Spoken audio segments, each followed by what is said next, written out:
우리 엄마가 당신 친딸처럼 생각하는 거 알잖아. 내 월급 통장 엄마한테 맡기고 당분간 당신 돈으로 생활하는 게 뭐 그리 큰 잘못이야? 당당하기 짝이 없는 남편의 얼굴을 보며 나는 치밀어 오르는 분노를 억누르고 얼음물을 단숨에 들이켰다. 그래, 어른들께 효도하는 건 잘못이 아니지. 당신이 그토록 효자라면 내 월급 통장도 우리 친정엄마가 맡아주시는 게 공평하겠지? 내친 김에 내가 혼수로 해온 3천만 원어치 가전제품이랑 내가 보탰던 전세 보증금 절반도 남김없이 챙겨갈 생각이다. 일주일 뒤 전구 하나까지 싹 다 떼어간 텅 빈 아파트에 돌아왔을 때도 그가 계속해서 훌륭한 효자로 남을 수 있을지 기대가 된다. 이야기 시작 전에 구독과 좋아요, 그리고 어디서 듣고 계신지 댓글로 남겨주세요. 반갑게 인사드리겠습니다. 자, 그럼 이야기 시작합니다. 스마트폰 화면에 시린 불빛이 어둑어둑한 거실에서 유난히 도드라졌다. 아내 이다은이 엄지손가락으로 화면을 아래로 쓸어내리자 새로 고침을 알리는 동그라미가 두어 바퀴 돌더니 멈췄다. 잔액은 여전히 그대로였다. 오늘은 5일. 결혼하고 지난 2년 동안 지켜온 규칙에 따르면 남편 정진우는 매달 1일에 마포구 전셋집과 관련된 각종 공과금과 두 사람의 생활비를 공동 계좌로 이체해야 했다. 진우의 월급날은 지난달 25일이었다. 닷새나 이체가 미뤄진 건 지금까지 단 한 번도 없던 일이었다. 다은이 고개를 들었다. 멀찍이 떨어진 소파에서 진우는 텔레비전 예능 프로그램을 뚫어지게 쳐다보며 중간중간 헛웃음을 흘리고 있었다. 그는 껍질을 깐 마른 안주용 견과류를 한 봉지 든 채 아주 맛있게 주워 먹고 있었다. 진우 씨, 다은이 입을 열었다. 텔레비전 소리에 묻혀 그녀의 목소리는 다소 차갑게 들렸다. 진우는 뒤도 돌아보지 않고 대충 대답했다. 생활비가 아직 안 들어왔어. 다은은 스마트폰 화면을 끄고 유리 탁자 위에 내려놓았다. 달그락하는 가벼운 소리가 났다. 벌써 5일이야. 입으로 견과류를 가져가던 진우의 손이 허공에서 멈칫했다. 텔레비전에서는 출연자가 물에 빠지는 우스꽝스러운 장면이 나오며 요란한 웃음소리가 터져나왔지만 그는 더 이상 따라 웃지 않았다. 슬며시 손을 걷어들여 바지춤에 슥슥 닦아낸 그는 그제야 고개를 돌려 아내를 바라보았다. 그의 시선이 허공을 떠돌았다. 다은의 똑바른 눈길을 피해 탁자 모서리 어딘가로 미끄러졌다.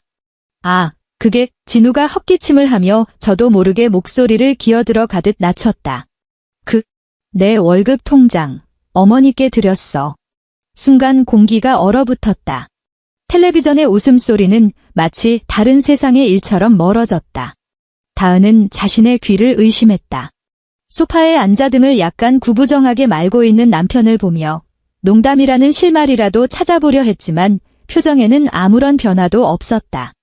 어머님께 드렸다고. 다은의 목소리는 높낮이 없이 차분했다. 그게 무슨 소리야? 말 그대로야. 이 짧은 침묵 속에서 나름의 배짱이라도 찾아낸 건지 진우는 허리를 꼿꼿이 펴며 뻔뻔한 말투로 돌변했다. 어머니가 요새 밤에 잠도 잘 못 주무시고 마음이 불안하시대. 당신도 알잖아. 우리 아버지 일찍 돌아가신 거이 내가 장남인데 어머니 안심하시게 뭐라도 해드려야지. 월급 통장 맡겨두면 마음이 한결 편안해지실 거 아니야. 다은은 그를 빤히 바라볼 뿐 아무 대꾸도 하지 않았다. 진우는 그 시선에 조금 찔리는 기색이었지만 억지를 부리며 말을 이어갔다. 어차피 당신 대기업 다녀서 매달 버는 돈도 적지 않잖아. 우리 관리비랑 생활비는 당분간 당신 월급 통장으로 먼저 계산하자. 내가 돈을 아예 안 내겠다는 게 아니라 그냥 저축하는 방식을 바꾼 것뿐이야. 이게 다 우리 집안 체면을 살리는 일이기도 하고. 친척들이 장남이라는 놈이 결혼하더니 제 애미 몰라라 한다고 손가락질하면 그게 말이 돼? 자신의 월급 통장을 통째로 바치고는 아내의 개인 소득으로 모든 가게 지출을 떠맡으라고 요구하는 것, 그것이 그가 말하는 체면이었다. 다은은 눈을 내리깔고 무릎 위에 깍지 낀 자신의 두 손을 내려다보았다. 화가 난다기보다는 차갑고 또렷한, 그저 어이가 없다는 감정만이 밀려왔다. 바로 그때 소파 위에 있던 스마트폰이 징징 울리기 시작했다. 화면에는 시어머니라는 세 글자가 깜빡이고 있었다. 화면을 힐끗 본 진우는 화들짝 놀라며 자세를 고쳐 앉았다. 그의 눈동자에 당황한 기색이 스쳤다. 그는 마치 화내지 말아달라고 애원하는 듯한 눈빛으로 다은을 바라보았다. 다은은 2초간 그를 조용히 응시하다가 손을 뻗어 통화 버튼을 밀고 스피커폰으로 전환했다. 다은아, 스피커 너머로 시어머니 최복자의 목소리가 흘러나왔다. 늘 그렇듯 거드름을 피우는 거만한 말투에 쓸데없는 인사말은 쏙 뺀 빠른 속도였다. 진우한테 들으니 너 요즘 회사에서 일 잘한다며? 네, 어머님. 다은은 흠잡을 데 없이 공손한 어조로 대답했다. 여자가 능력 있는 건 좋은 일이지.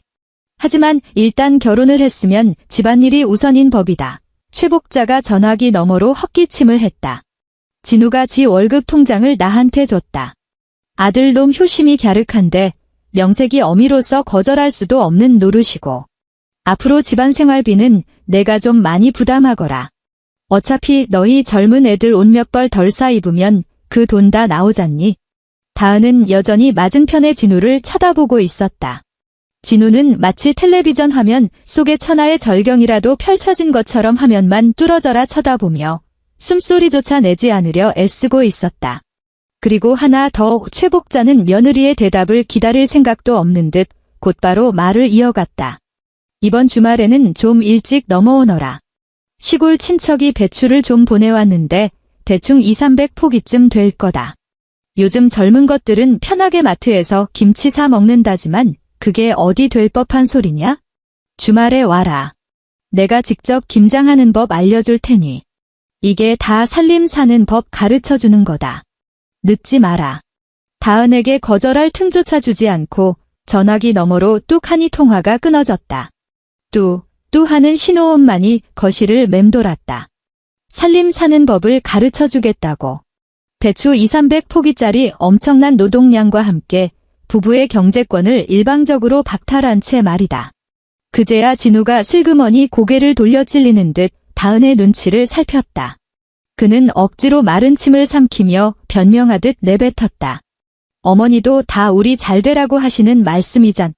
다은은 여느 때처럼 의견이 엇갈릴 때 논리적으로 따져 묻지도 소리를 지르며 화를 내지도 않았다. 그녀는 자리에서 일어나 주방으로 걸어갔다. 냉장고 문을 열자 차가운 냉기가 얼굴을 스쳤다.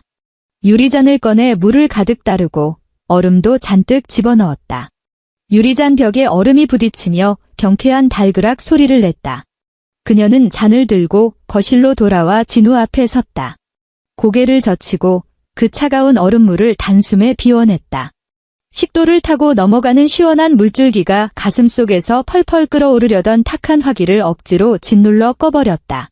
잔을 내려놓은 그녀의 입가에는 심지어 옅은 미소마저 번져 있었다. 당신 말이 맞아. 어리둥절한 남편의 얼굴을 보며 다은은 부드럽고도 또렷한 목소리로 말했다. 부모님께 효도하는 건 당연한 일이지.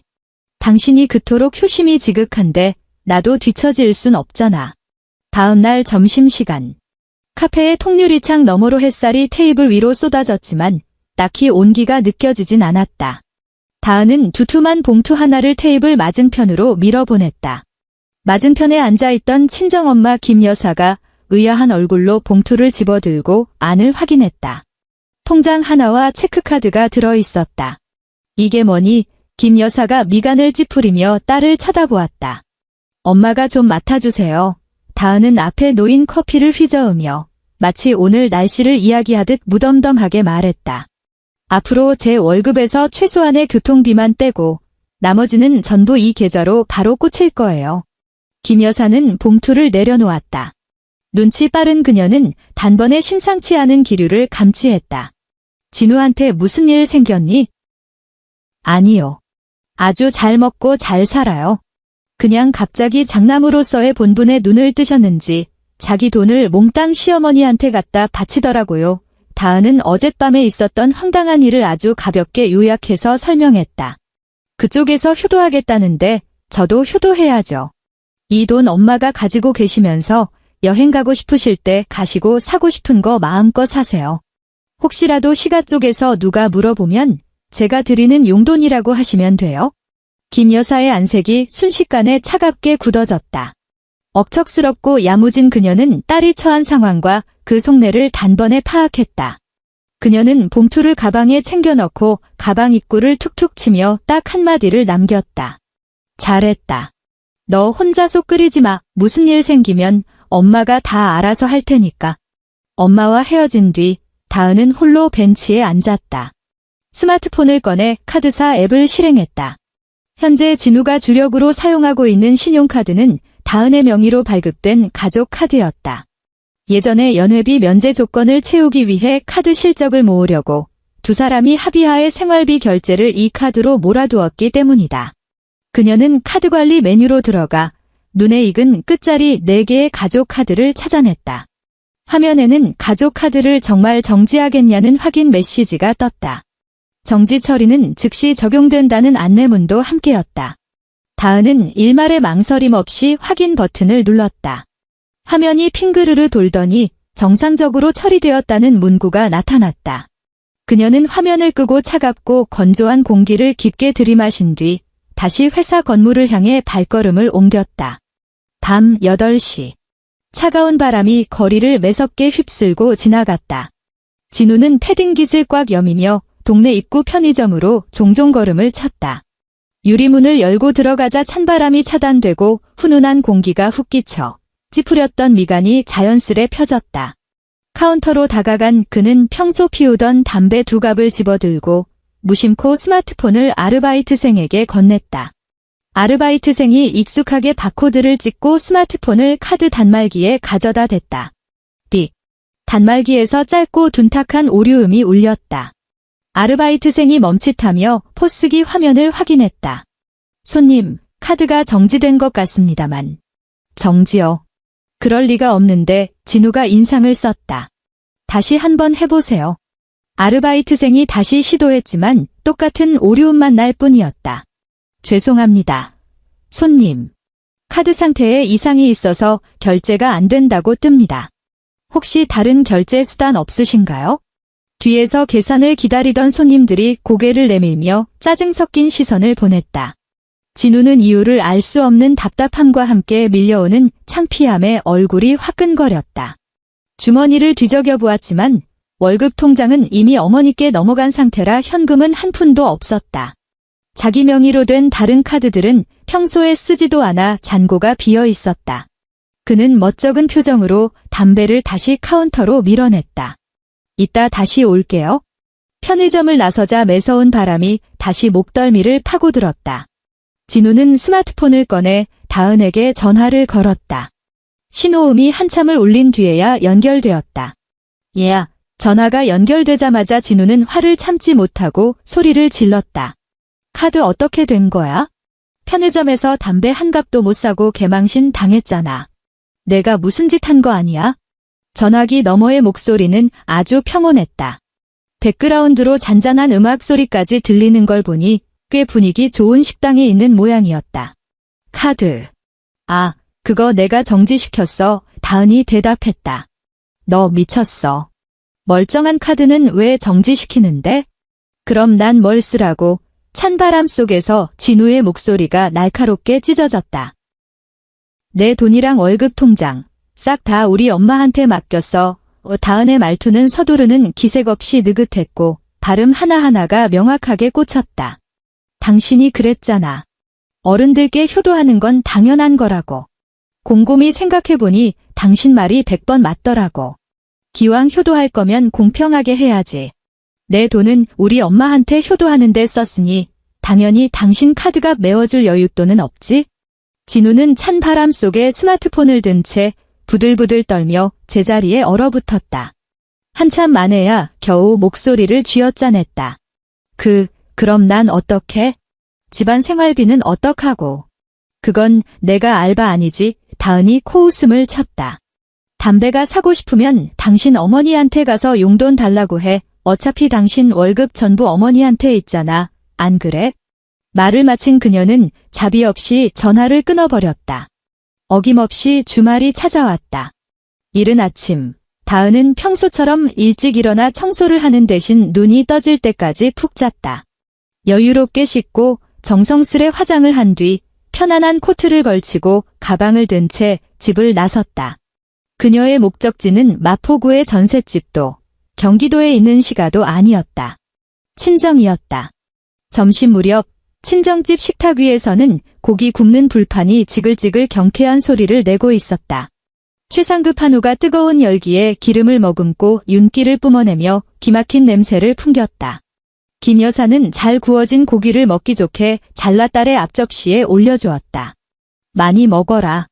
우리 딸 요즘 살이 쏙 빠졌네. 김 여사가 애틋한 목소리로 말했다.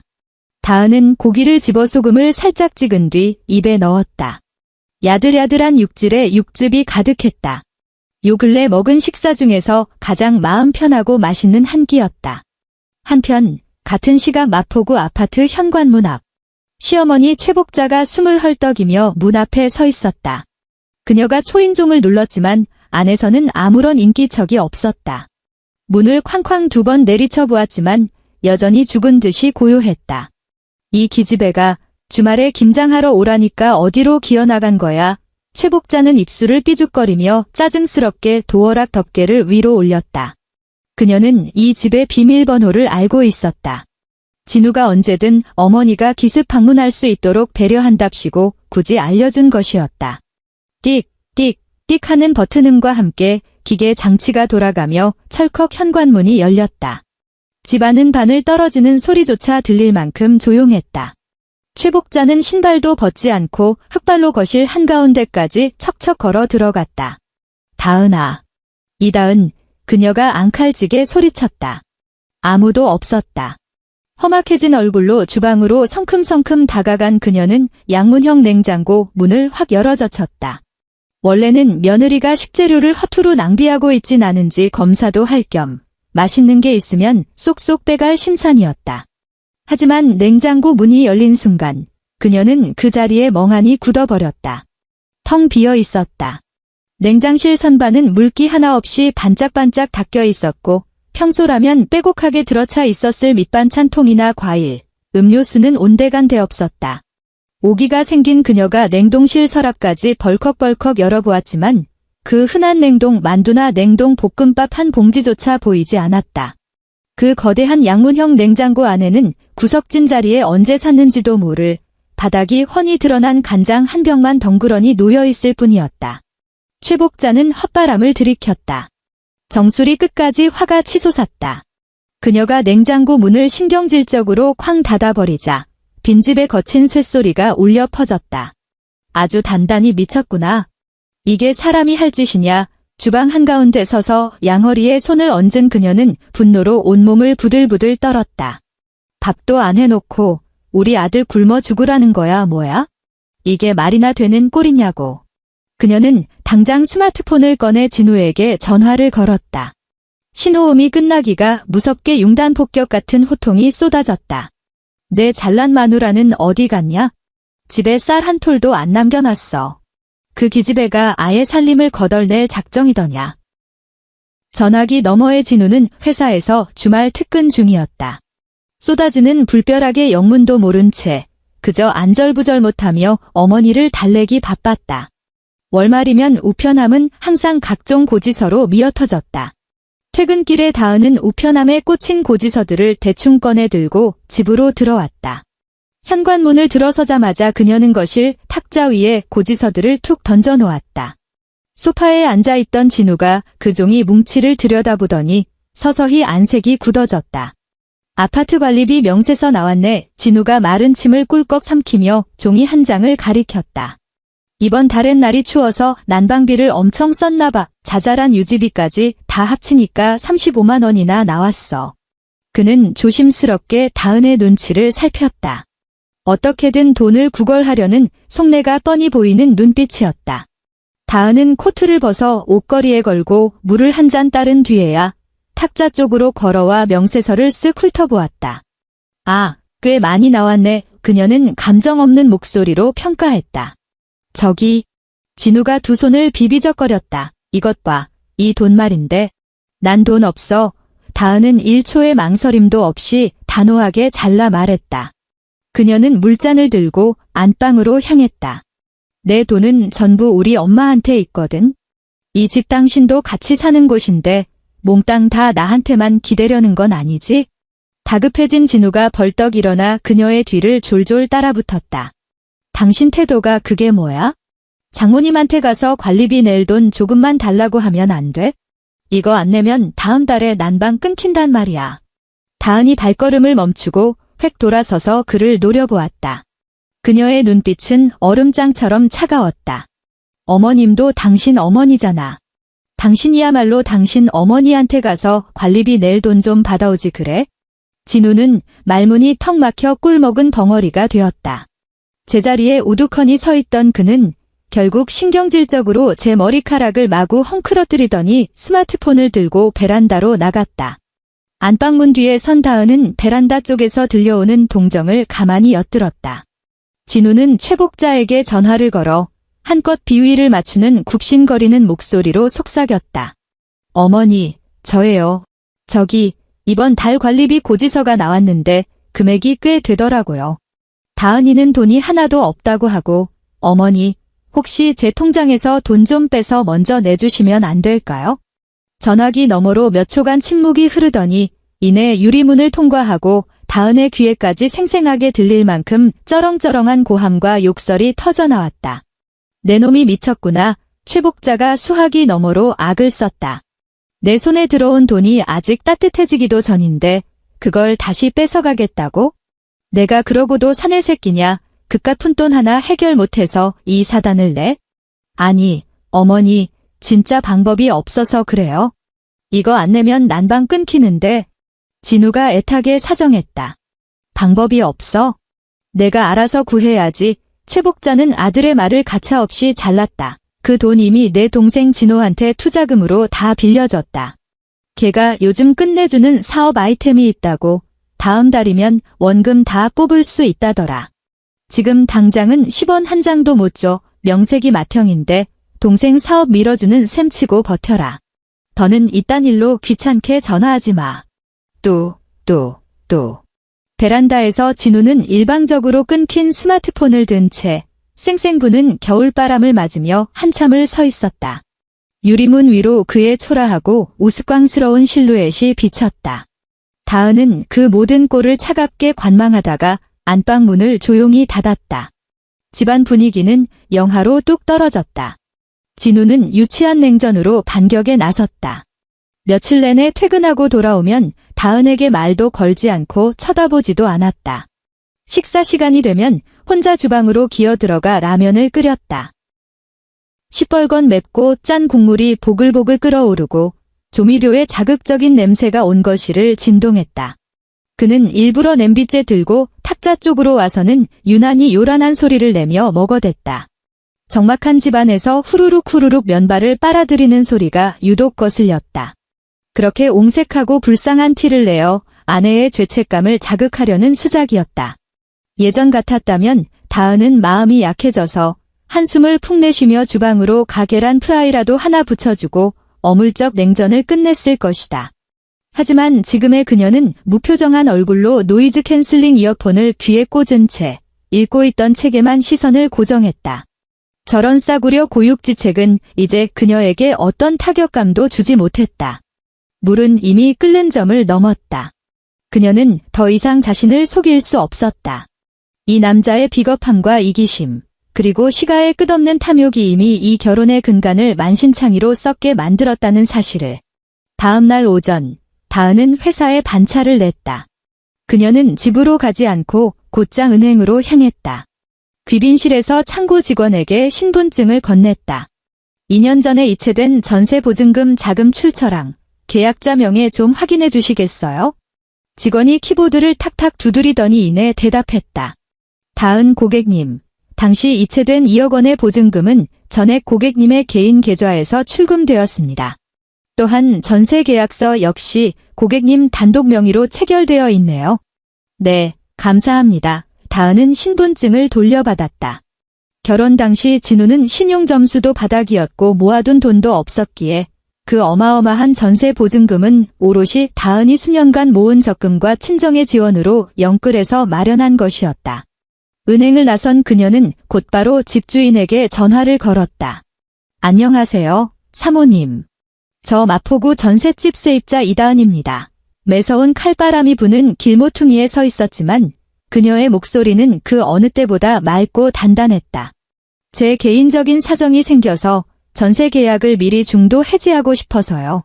위약금 조항에 따라 발생한 금액은 제하시고 남은 보증금은 계약 당시 제 계좌로 최대한 빨리 반환 부탁드리겠습니다. 집 문제를 정리한 다은은 잠시 집으로 들렀다. 집안에는 여전히 어젯밤 끓여 먹은 라면 냄새가 역하게 배어 있었다. 창가로 다가간 그녀는 커튼을 활짝 걷어내고 모든 창문을 활짝 열어젖혔다. 차가운 공기가 앞다투어 밀려 들어와 퀴퀴한 실내 공기를 몰아냈다. 책상 앞으로 다가간 그녀는 맨 아래 칸 서랍을 열어 짙은 남색 서류철 하나를 꺼냈다. 2년 전 결혼 준비를 하면서 그녀가 직접 꼼꼼하게 정리해둔 지출 장부였다. 당시 진우는 나중에 돈 많이 벌면 꼭 2배로 갚아주겠다고 호언장담했기에 그녀도 굳이 누가 돈을 더 많이 냈느냐를 두고 쪼잔하게 굴지 않았다. 하지만 지금 와서 보니 이 하얀 종이 위에 검은 글씨로 적힌 영수증들이야말로 최고의 무기였다. 그녀는 예물 목록과 혼수 리스트를 한 장 한 장 넘겨보았다. 종이에 머물던 시선이 자연스레 거실로 향했다. 거실 벽면의 절반을 차지하는 저 최고급 텔레비전. 그녀가 카드로 일시불 결제한 것이었다. 한 번 앉으면 일어나기 싫을 정도로 푹신한 저 주문 제작 가죽 소파. 아는 디자이너 친구에게 부탁해서 그녀가 맞춘 것이었다. 주방에 있는 얼음 정수기형 양문형 냉장고, 화장실의 스마트 비데, 심지어 현관에 달린 지문과 안면 인식 기능이 탑재된 최고급 도어락까지 전부 그녀가 자신의 혼전 재산으로 장만한 것들이었다. 도대체 진우가 이 집에 남긴 게 무엇일까? 거머리처럼 피만 빨아먹는 그의 어머니 말고는 정말이지 단 하나도 없었다. 다은은 서류철을 덮고 숨을 깊게 들이마셨다. 그녀의 손가락이 책상 위를 리듬감 있게 톡톡 두드렸다. 완벽한 계획 하나가 머릿속에서 선명하게 형태를 갖춰가고 있었다. 오후가 되자 다은은 컴퓨터 앞에 앉아 동네에서 제일 회원수가 많은 지역 맘카페에 접속했다. 이 카페는 최복자가 평소 제일 즐겨 찾는 과시용 놀이터였다. 그녀는 부계정을 하나 파서 교묘하게 배경을 흐린 사진들을 올리며 자기 집안이 얼마나 빵빵한지, 자식들이 얼마나 효자인지를 은근슬쩍 자랑하며 부러움을 사는 걸 낙으로 여겼다. 다은이 검색창에 키워드 몇 개를 입력하자 최복자가 자주 쓰는 그 익숙한 닉네임이 금세 검색되었다. 해당 계정의 가장 최근 게시글은 지난주에 멈춰 있었다. 큰아들이 어미 밤잠 설친다며 굳이 자기 월급 통장을 맡기고 간다. 요즘 젊은 애들 참 말릴 수가 없다. 든든한 아들 떠서 참 복이라는 내용의 자랑글이었다. 그 밑으로는 이웃집 아주머니들이 부럽다며 남긴 댓글들이 줄을 잇고 있었다. 모니터를 응시하는 다은의 입가에 서늘한 냉소가 번졌다. 그녀는 손가락을 가볍게 풀고는 미리 만들어둔 익명 계정으로 로그인해 댓글 창에 망설임 없이 글을 써 내려갔다. 어머, 저도 소문 들었어요. 바로 그 점잖은 시어머니가 아들 월급 통장 속 채가서는 같은 회사 다니는 며느리는 밥 한 끼도 못 얻어먹고 쫄쫄 굶게 생겼다던데요. 소금 한 봉지 살 돈도 안 주면서 동네방네 자랑만 하고 다니신다면서요. 아하, 이런 걸 두고 복이라고 하는 거군요. 아주 큰 거 하나 배우고 갑니다. 진짜 이런 짓 하고도 밤에 잠이 솔솔 오시나 봐요. 클릭, 전송. 온라인에 붙은 불씨는 순식간에 들불처럼 번져나갔다. 동네 남의 집 가십거리라면 사족을 못 쓰는 지역 맘카페에서 이 엄청난 정보량을 담은 댓글 하나는 순식간에 폭발적인 화제를 불러 모았다. 2시간도 채 지나지 않아 해당 댓글 밑으로는 대댓글이 산처럼 쌓였다. 몇몇 발 빠른 회원들은 최복자가 과거에 올렸던 사진 배경을 단서로 추적을 시작했고 이내 그녀가 모동에 살며 교회에서 목소리 크기로 유명한 그 아주머니라는 사실을 알아냈다. 소문은 날개를 단 듯 아파트 단지와 교회 인맥을 타고 파다하게 퍼져나갔다. 다음 날은 일요일이었다. 평소처럼 최복자는 비가 오나 눈이 오나 예배를 드리러 교회로 향했다. 그러나 한껏 차려입고 교회 입구에 들어선 순간 주변 아주머니들의 시선이 심상치 않다는 걸 깨달았다. 그녀가 지나갈 때마다 몇몇은 대놓고 입을 틀어막고 수군거리기까지 했다. 소문 들었어. 저 여자야. 며느리 돈 싹 다 빨아먹은 그 시어미가. 평소엔 그렇게 고상한 척하더니 뒤로는 저런 짓을 하고 다녔어.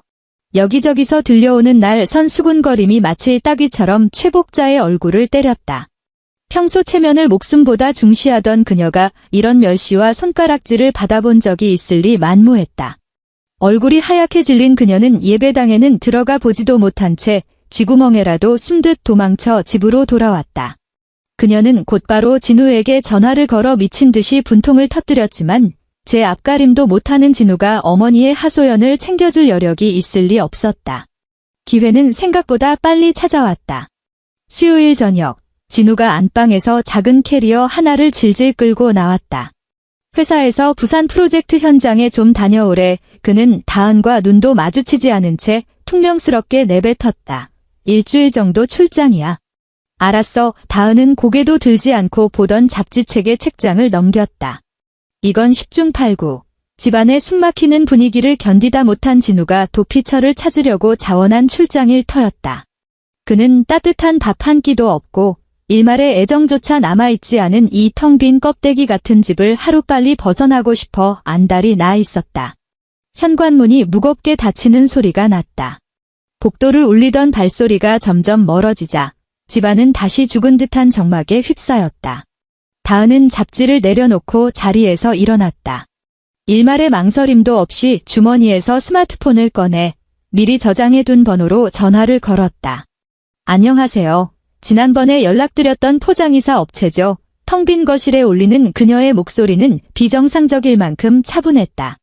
네, 마포구 아파트 예약했던 사람입니다. 내일 아침 8시 정각에 와주시면 됩니다. 네, 싹 다 포장해주세요.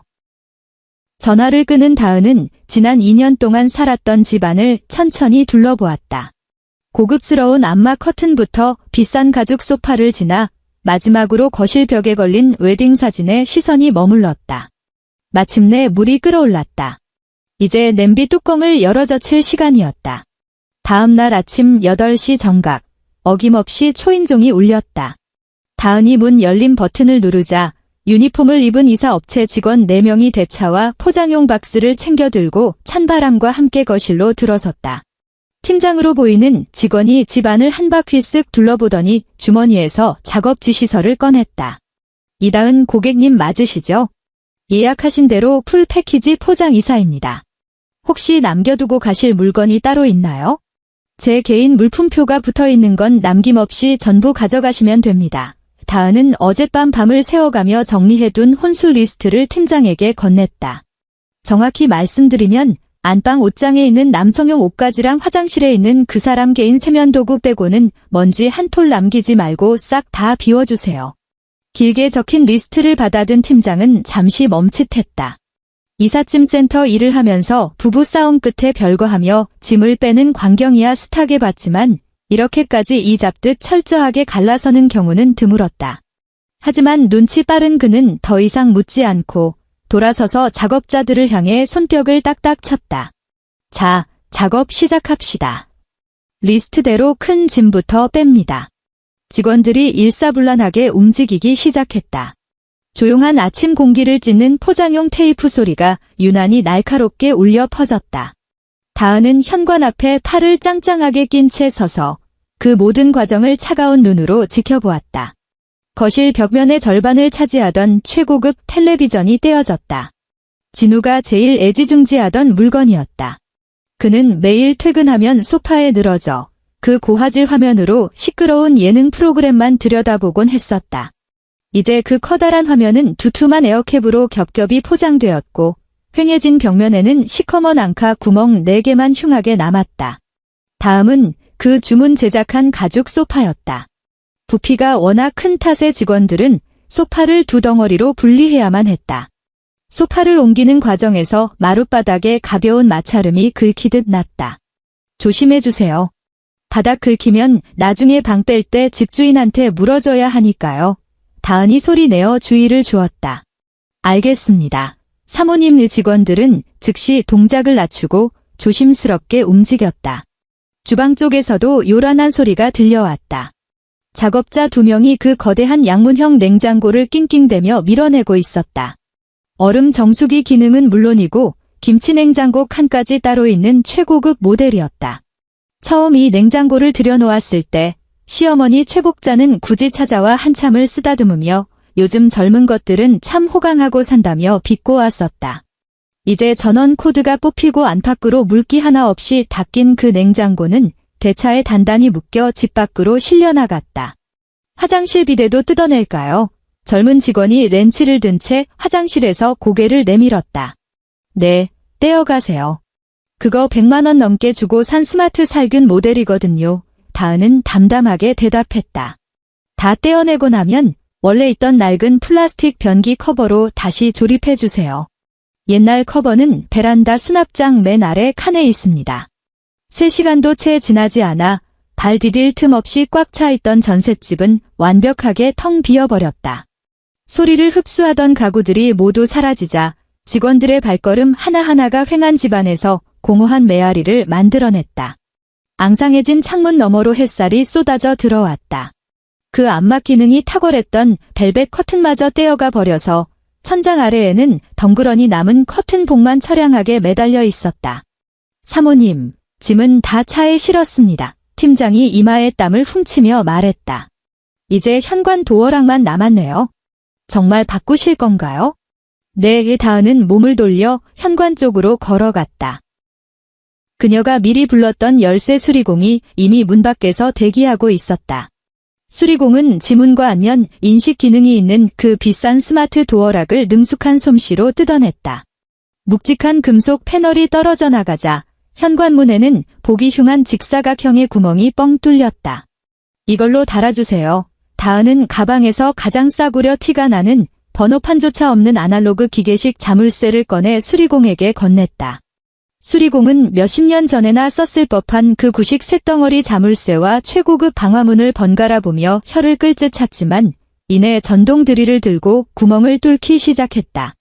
쇠송곳이 철판을 뚫는 굉음이 귀를 때렸다. 10분 후 실물 열쇠를 꽂고 2바퀴나 돌려야 열리는 조잡한 보조키 하나가 현관문에 덜렁 매달렸다. 여기 있습니다. 열쇠는 3개예요. 수리공이 플라스틱 꼬리표가 달린 열쇠 꾸러미를 다은에게 내밀었다. 다은은 열쇠를 받아들고 그중 하나를 자신의 코트 주머니에 찔러 넣었다. 나머지 2개는 텅 비어버린 신발장 위로 툭 던져두었다. 그녀는 떼어낸 스마트 도어락을 종이 상자에 담으며 이제 마지막 짐을 내려가도 좋다는 눈짓을 팀장에게 보냈다. 집안은 마침내 완벽한 정적에 휩싸였다. 다은은 하이힐을 신고 텅 빈 거실 한가운데에 우두커니 섰다. 발밑으로 메아리가 일렁였다. 그녀는 가방에서 종이 뭉치를 꺼냈다. 방금 관리 사무소에 들러 정산하고 온 이번 달 수도, 난방, 관리비 영수증들이었다. 그녀는 허리를 숙여 완납 도장이 찍힌 그 영수증들을 마룻바닥에 가지런히 펼쳐놓았다. 그러고는 아직 돈을 내지 않은 곳에서 몇 장을 더 꺼냈다. 진우 개인 명의로 가입된 잡다한 인터넷 멤버십이나 게임 결제 독촉장들이었다. 다은은 진우 스스로 알아서 해결해야 할 그 골칫거리들을 완납 영수증 옆에 꾹 눌러놓았다. 모든 준비를 마친 그녀는 두어 걸음 물러서서 바닥에 놓인 자그마한 종이 무덤을 내려다보았다. 이 집에 유일하게 남은 부부라는 공동생활의 흔적이었다. 그때 코트 주머니에서 스마트폰이 징징 울리기 시작했다. 꺼내보니 화면에 시어머니라는 세 글자가 떠 있었다. 다은은 무음 버튼을 누르고 어두운 빛 속에서 화면이 깜빡이다 알아서 끊어질 때까지 가만히 내버려 두었다. 곧이어 문자 메시지 하나가 도착했다. 전화는 왜 안 받냐? 어제 교회에 돈 그 더러운 소문 내가 인터넷에 올린 거냐? 당장 우리 집으로 와서 해명해라. 행여나 진우 동생 혼삿길 막히면 절대 가만 안 두겠다며 시어머니가 길길이 날뛰는 협박 문자였다. 다은은 화면을 서늘하게 훑어본 뒤 자판을 두드렸다. 답장을 보내는 대신 주소록에 들어가 최복자의 번호를 그대로 차단 목록에 쳐넣어 버렸다. 드디어 세상이 조용해졌다. 그녀는 돌아서서 현관으로 향했다. 얼음장같이 차가운 기계식 손잡이를 꽉 쥐고 힘껏 당겼다. 문이 닫히며 둔탁한 금속 마찰음을 냈다. 그녀는 열쇠 구멍에 열쇠를 꽂고 오른쪽으로 2번 돌렸다. 찰칵, 찰칵. 기계식 자물쇠의 걸쇠가 튀어나오는 소리는 그 어떤 최첨단 전자음보다도 마음을 든든하게 해주었다. 오후 1시, 강남구의 한 대형 로펌. 다은은 푹신한 가죽 의자에 앉아 비서가 내온 미지근한 물을 들고 있었다. 맞은편에 앉은 사람은 일주일 전부터 예약해둔 이혼 전문 변호사였다. 이은 고객님, 넘겨주신 자료는 제가 꼼꼼하게 다 검토했습니다. 변호사가 콧대 위에 무태 안경을 치켜올리며 서류 몇 장을 책상 위에 펼쳤다.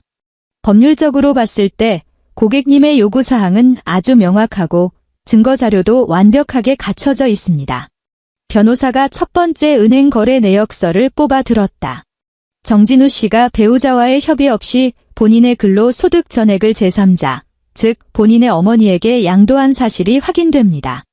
이는 가계 경제에 대한 공동의 책임을 악의적으로 회피한 행위로 간주됩니다. 혼인관계 유지에 있어 매우 중대한 유책 사유에 해당하죠. 본인은 장남으로서 효도하기 위한 거라고 핑계를 대더라고요. 다은은 물을 한 모금 마시며 무심하게 대답했다. 법정에서는 효심을 보는 게 아니라 계좌 내역을 봅니다. 변호사가 픽 웃음을 터뜨리며 또 다른 서류를 다은 앞으로 밀었다. 전세 계약서 사본이었다. 게다가 이 아파트 전세 보증금 2억 원은 전액 고객님의 혼전 특유재산과 친정어머니의 자금 지원으로만 이루어져 있습니다. 계약서상 명의도 고객님 단독으로 되어 있고요. 고객님이 임대차 계약을 조기 해지하고 집주인에게 보증금 반환을 청구한 것은 본인의 재산권을 행사한 것으로 법적으로 아무런 문제가 없습니다. 남편분은 이 금액에 대해 분할을 청구할 권리가 단 1%도 없습니다. 그럼 이혼 소송 절차는 대략 얼마나 걸릴까요? 다은이 물었다. 상대방이 협의 이혼에 동의한다면 신청서 제출 후 4주간의 숙려 기간을 거쳐 바로 마무리할 수 있습니다. 변호사가 다은의 눈을 쳐다보았다. 다만 상대방의 현재 경제적 상황을 고려할 때 10중 8구 서명을 거부하거나 시간 끌기용으로 거칠게 매달릴 가능성이 큽니다. 다은은 물잔을 내려놓고 두 손을 무릎 위에 모았다. 앞뒤 안 가리고 악을 쓰던 최복자의 목소리, 그리고 궁지에 몰렸을 때 도끼를 품던 진우의 번뜩이는 눈빛이 떠올랐다. 바로 그걸 막으려고 변호사님을 찾아온 겁니다. 다은이 입을 열었다. 접근금지 가처분 신청을 해주세요. 변호사는 고개를 끄덕이며 서랍에서 두툼한 신청서 뭉치를 꺼냈다. 이미 준비해 두었습니다. 시어머니가 지속적으로 가한 폭언의 증거들, 그리고 시댁 식구들이 고객님의 주거지에 비밀번호를 누르고 무단 침입했던 정황들을 근거로 법원에 신변 보호를 요청할 수 있습니다. 정진우 씨와 최복자 씨가 고객님의 자택이나 직장 반경 100m 이내로 접근하는 것을 금지하고 전화나 문자를 통한 일체의 연락도 금지하도록 조치하겠습니다. 그 사람이 조금이라도 다가오면 바로 경찰에 신고하면 되는 거 맞죠? 네, 즉각적으로 경찰이 개입할 겁니다. 변호사가 다은에게 펜을 건넸다. 다은은 펜을 받아 들었다. 펜촉이 종이에 닿으며 사각사각 소리를 냈다. 그녀는 서명이 필요한 모든 칸에 일말의 떨림도 없이 반듯한 글씨로 자신의 이름을 새겨 넣었다. 눈물도 나지 않았고 손도 떨리지 않았다. 그녀의 모든 슬픔과 절망은 그 배추 수백 포기를 버무리라는 명령과 함께 들이켰던 그 차디찬 얼음물 속에 진작에 꽁꽁 얼어붙어 산산조각 났으니까. 해질 무렵 다은은 마지막 캐리어 2개를 끌고 엘리베이터에서 내렸다. 서초구에 위치한 한 오피스텔. 결혼 전 다은이 악착같이 모은 돈으로 전액 대출 없이 분양받았던 그녀만의 공간이었다. 10평이 채 안 되는 아담한 원룸이었지만 결혼할 때 진우가 남들 보는 눈이 있다며 이런 좁아터진 곳에서는 못 산다고 하도 우기는 바람에 억지로 마포구에 전세를 얻고 이곳은 줄곧 비워두었었다. 그녀가 열쇠를 꺼내 문을 열었다. 오랫동안 사람의 온기가 닿지 않아 서늘하고 옅은 먼지 냄새가 훅 끼쳐왔다. 하지만 다은은 그 공기를 깊게 들이마시며 태어나서 가장 완벽한 자유를 만끽했다. 불을 켜자 따뜻한 노란빛 조명이 좁지만 아늑한 방 안을 밝혔다. 벽을 다 가리는 거대한 텔레비전도 없고 행여나 흠집이라도 날까 상전 모시듯 해야 했던 가죽 소파도 없었다. 오직 몸을 뉘일 푹신한 1인용 침대 하나와 창가의 작은 책상 하나가 전부였다. 캐리어를 구석에 밀어둔 그녀는 어른 허리 높이만 한 작은 냉장고에 전원 코드를 꽂았다. 컴프레셔가 낮고 부드러운 진동음을 내며 돌아가기 시작했다. 욕실로 들어간 다은은 따뜻한 물로 세수를 했다. 거울 속에 비친 자신의 얼굴을 가만히 바라보았다. 눈가는 조금 피곤해 보였지만 눈빛만큼은 그 어느 때보다 반짝이고 있었다. 그녀는 마침내 가슴속 깊은 곳에 뭉쳐있던 탁한 숨을 길게 토해냈다. 내일이면 법원에 출석 요구서가 진우의 회사로 날아갈 것이다. 집주인이 돌려주는 2억 원의 보증금도 친정엄마의 계좌로 차곡차곡 입금될 것이다. 다은이 치러야 할 전쟁은 모두 끝났다. 이제부터는 남의 피를 빨아먹고 살려던 짐승들이 스스로가 만들어낸 잿더미 속에서 뒹굴 차례였다. 일주일이 지난 수요일. 저녁 퇴근길. 지옥철은 파김치가 된 직장인들로 콩나물씨로 같았다. 진우는 작은 캐리어를 질질 끌며 사람들에 떠밀려 개찰구를 빠져나왔다. 부산 프로젝트 현장에서 굴렀던 일주일 내내 야근에 시달린 탓에 온몸이 물먹은 솜처럼 무거웠고 목구멍은 불을 삼킨 듯 따가웠다. 그의 머릿속에는 오직 빨리 마포구 집으로 돌아가 뜨끈한 물로 샤워하고 그 끝내주게 푹신한 가죽 소파에 자빠져 꿀잠을 자고 싶다는 생각뿐이었다. 다은이 아직도 화가 나 있는지 어떤지는 생각하기도 귀찮았다. 여자들이란 원래 며칠 내버려 두면 지가 답답해서라도 알아서 꼬리를 내리고 밥을 차려놓게 마련이다. 게다가 전세 계약 기간이 아직 한참이나 남았는데 그 여자가 도망가 봐야 갈 데가 어디 있겠는가. 엘리베이터에서 내린 진우는 자기 집 현관문 앞으로 걸어갔다. 복도에 센서 등이 탁 켜졌다. 진우는 습관적으로 오른손 검지를 내밀어 비싼 스마트 도어락의 지문 인식 패널을 누르려 했다. 그러나 그의 손가락 끝에 닿은 것은 차갑고 거친 쇳덩어리였다. 그는 흠칫 놀라 고개를 숙여 문짝을 확인했다. 매끈하게 빛나던 도어락은 온데간데 없고 그 자리에는 녹이 슬대로 쓴 시뻘건 기계식 보조키 하나가 흉물스럽게 달려 있었다. 억지로 도어락을 뜯어내면서 생긴 날카로운 긁힌 자국들과 시커먼 구멍들이 마치 끔찍한 흉터처럼 문짝을 파고들어 있었다. 그리고 그 촌스러운 자물쇠 바로 위에는 투명 테이프로 덕지덕지 붙여놓은 하얀 종이 한 장이 나풀거리고 있었다. 종이에 적힌 글씨를 읽어내려간 진우는 순간 온몸에 피가 역류하는 것을 느꼈다. 임대 안내문. 마포구 아파트 1502호 전세 보증금 2억 5천만 원이 세입자의 계약 조기 종료로 즉시 입주 가능. 관심 있으신 분은 집주인에게 연락 바랍니다. 계약 조기 종료. 진우의 입술 사이로 파르르 떨리는 헛소리가 새어나왔다. 조용한 복도에 그의 중얼거림이 섬뜩하게 울렸다. 그가 허둥지둥 기계식 손잡이를 잡고 마구 흔들어 보았다. 문이 열릴 일이 만무했다. 그는 반쯤 미친 사람처럼 문짝을 주먹으로 쾅쾅 내리쳤다. 다은아. 이다은. 너 안에 있어? 문 열어. 이게 도대체 무슨 장난질이야. 둔탁한 타격음만 복도를 맴돌 뿐이었다. 시끄러운 소리에 옆집 문이 빼꼼히 열리더니 아주머니 한 분이 고개를 내밀고 그를 미친놈 보듯 위아래로 훑어보곤 쾅 하고 문을 닫아버렸다. 진우는 사시나무 떨듯 손을 떨며 스마트폰을 꺼내 집주인에게 전화를 걸었다. 신호음이 길게 이어진 뒤에야 집주인이 전화를 받았다. 여보세요? 사모님, 저 1502호 정진우입니다. 진우의 목소리는 삑사리가 날 정도로 다급했다. 우리 집 현관문에 붙은 임대 안내문 이거 어떻게 된 겁니까? 도어락은 또 누가 이렇게 만들어놨고요. 아이고, 정 선생님이시네. 집주인 아주머니의 목소리에는 불쾌한 기색이 역력했다. 내가 묻고 싶은 말인데요. 지난주에 다은 씨가 다짜고짜 찾아와서 중도 해지를 하겠다잖아요. 위약금 물어낼 거 다 제하고 남은 보증금은 계약할 때 입금했던 다은 씨 통장으로 진작에 다 돌려보냈어요. 방 빼던 날 그 비싼 도어락도 싹 다 떼어가더니 싸구려 자물쇠 하나 달아놓고 신발장 위에 열쇠 덜렁 올려두고 가버렸습니다. 보증금을 그 여자한테 다 줬다고요? 진우의 머릿속에서 거대한 징을 치는 듯한 이명이 울렸다. 그게 2억 원짜리 전세인데 제 동의도 없이 그 큰 돈을 마음대로 내주시면 어떡합니까? 정 선생님, 말씀 참 섭섭하게 하시네. 집주인이 코웃음을 쳤다. 그 전세 계약서 처음부터 끝까지 다은 씨 단독 명의로만 되어 있었어요. 돈 들어온 계좌도 다은 씨 개인 계좌였고요. 법대로 치면 나는 계약서에 도장 찍은 사람만 상대하는 겁니다. 다은 씨한테 안 돌려주면 10원 한 장 안 보탠 정 선생님한테 돌려줍니까? 됐고, 부부 싸움 한 건 둘이서 알아서들 하시고 나한테 화풀이 하지 마셔. 아, 집 보러 올 사람들을 위해서 관리실에 열쇠 하나 맡겨뒀으니까 혹시 안에 남은 쓰레기라도 치울 거면 관리실 가서 빌리시든가. 전화가 뚝 끊겼다. 진우는 현관문 앞에 얼빠진 사람처럼 서 있었다. 쥐고 있던 캐리어 손잡이를 놓치자 바닥으로 쿵 하고 캐리어가 나자빠졌다.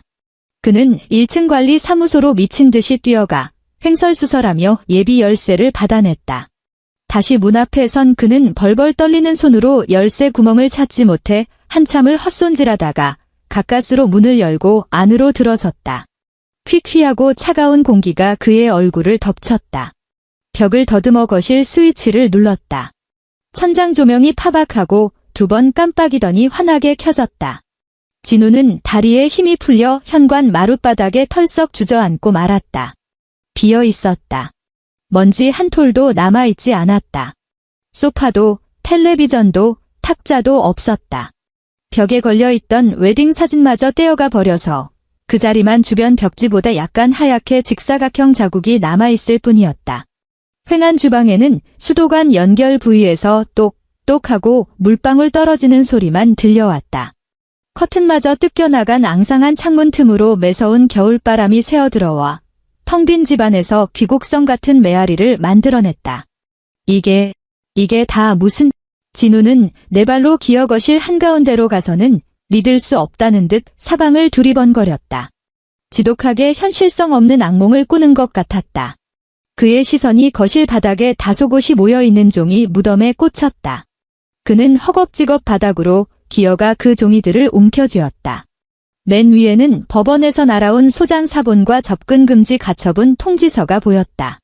그 아래에는 완납 도장이 찍힌 관리비 영수증들, 그리고 그 밑으로는 진우 본인 명의로 된 어마어마한 금액의 카드 연체 독촉장들이 수두룩하게 깔려 있었다. 그리고 그 모든 서류들의 맨 밑바닥에는 이다은 세 글자가 정자로 또박또박 서명된 이혼 합의서 초안이 놓여 있었다. 재산 분할 항목에는 이렇게 적혀 있었다.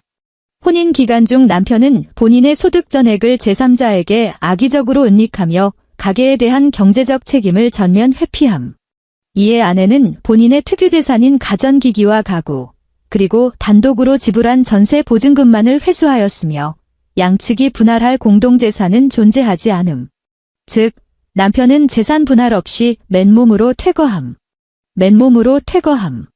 알몸으로 쫓겨난다는 뜻이었다. 그 글귀가 뾰족한 바늘처럼 진우의 동공을 푹푹 찔러댔다. 그는 바닥에 주저앉아 양손으로 자신의 머리통을 쥐어뜯었다. 그제야 깨달았다.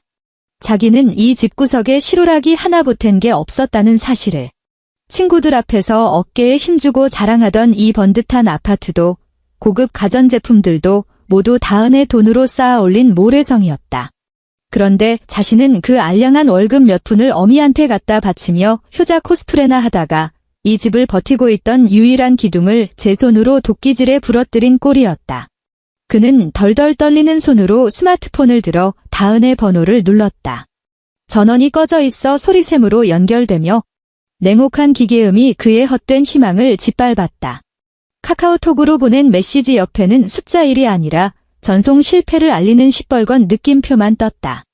완벽하게 차단당한 것이다. 검은 공포가 해일처럼 밀려와 그를 집어삼켰다. 지금 수중에는 동전 한 입 없었고 월급 통장은 어머니에게 넘어갔으며 신용카드는 연체로 싹 다 정지된 상태였다. 당장 오늘 밤 등 붙이고 누울 곳조차 없었다. 언제 집주인이 새로운 세입자를 데리고 들이닥칠지 몰랐다. 어머니, 그래, 어머니한테. 진우는 썩은 동아줄이라도 잡는 심정으로 최복자에게 전화를 걸었다. 어머니, 큰일 났어요. 다은이 그 미친년이 집을 다 털어갔어요. 전세 보증금까지 싹 다 들고 날랐다고요. 전화가 연결되자마자 진우는 울음이 터진 목소리로 처절하게 악을 썼다. 전화기 너머로 잠시 침묵이 흐르더니 이내 최복자의 경악스러운 목소리가 튀어나왔다. 뭐라고? 짐을 다 뺐다고? 보증금을 들고 튀어? 너 거기 꼼짝 말고 있어. 내가 당장 갈 테니까. 30분 후 복도에서 미친 듯이 달려오는 발소리가 들렸다.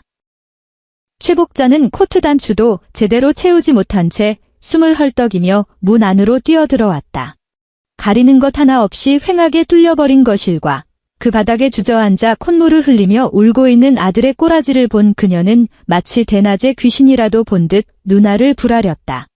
아이고. 고막을 찢는 듯한 비명이 집 안을 울렸다. 신발을 신은 채 거실로 뛰어들어온 최복자는 제자리에서 뱅글뱅글 돌며 아무것도 남지 않은 텅 빈 벽을 가리키며 사시나무 떨듯 떨었다. 그 몹쓸 기집애가 짐을 다 어디로 빼돌린 거야? 우리 아들 앉을 소파는? 내 아들 먹일 거 넣어둔 냉장고는 어쩌고? 이건 도둑질이야. 당장 112에 신고해. 경찰 부르라고. 경찰을 왜 불러요? 진우가 갑자기 짐승처럼 절규하며 핏대를 세웠다. 그는 바닥에 널브러진 이혼 서류와 영수증 뭉치를 움켜쥐고 최복자의 얼굴을 향해 냅다 집어 던졌다. 다 그 여자가 자기 돈으로 산 거라고요. 이 집 보증금도 그 여자 돈이었다고요. 경찰이 무슨 수로 잡아요. 최복자는 아들이 던진 종이 조각을 얼굴 정면으로 맞았다. 그녀는 고개를 숙여 바닥에 떨어진 2억 5천만 원짜리 보증금 반환 영수증을 집어들었다. 그녀의 눈동자가 터질 듯이 커졌고 숨소리가 거칠어지기 시작했다. 2억? 그 2억이 어떤 돈인데? 결혼했으면 다 부부 공동재산이지. 지가 뭔데 그걸 꿀꺽해. 최복자가 짐승처럼 달려들어 진우의 멱살을 틀어쥐고 얼굴에 침을 튀겼다. 당장 가서 그 돈 찾아와. 이 등신 같은 놈아, 마누라가 돈 싸들고 튀는 것도 몰랐어? 당장 고소해서 그 돈 받아내라고. 내 동생 사업하는데 투자해야 할 거 아니야. 못 받는다고요. 계약서에 내 이름은 아예 있지도 않았다고 진우는 어머니의 손을 거칠게 뿌리치며 악을 썼다. 난 이제 빈털털이야. 돈도 없고 마누라도 도망가고 집도 뺏겼다고요.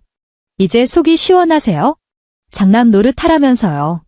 월급 통장 다 바쳤으니까 이제 어머니가 평생 나 먹여 살리시라고요.